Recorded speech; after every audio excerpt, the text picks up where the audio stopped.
Agnes. What in Governor Romney's record would persuade someone that he knows how to make a deal with the immovable object? I mean, the constant refrain from the campaign is essentially, go to Washington and run like business, except with a better jaw and less of an accent. And that, frankly, is all he knows is the skill set that's needed to get things done in this town. This is not an autocracy. It's not a business. So what in his record would convince people that he can cut the deals that need to be made when they need to get made against a Congress that is in all probability going to be diametrically opposed to any GOP agenda? Well, that's a great question, and fortunately he learned that in a very small laboratory called Massachusetts, which has the most liberal legislature in basically the states.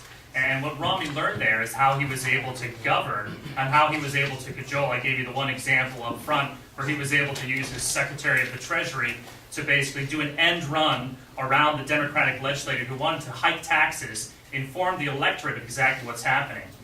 There was a great episode where the press came up and were basically saying, Mr. Romney, why did you do this and why did you do that? And Mr. Romney says, do you have an opinion on this piece? The reporter says, Governor, I represent the people. And the governor looks at him and says, no, I represent the people, you represent the media. And I think that's exactly how Romney would govern, is being able to say, I have a democratically controlled Congress, how am I going to get things done? One of the first things he did when he took the governorship in Massachusetts, is he asked for data.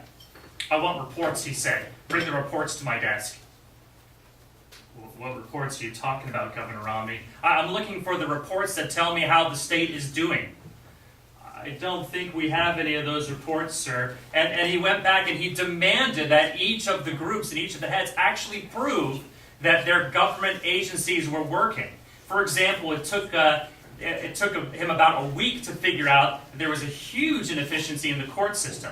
There had been built over the years through lawyers and through judges a type of favorability with this sort of clerkship and this sort of law house over here. And what he was able to do is say, you know what, we can consolidate about 50% of the courthouses in the state. And he did so, and he saved a lot of money in the long term. And that's, I think, part of the reason why he would be successful in D.C. is working with what will probably be, with all the resignations in the Senate on the Republican side, a very, very democratically controlled Congress. And we need someone who knows how to work that finesse.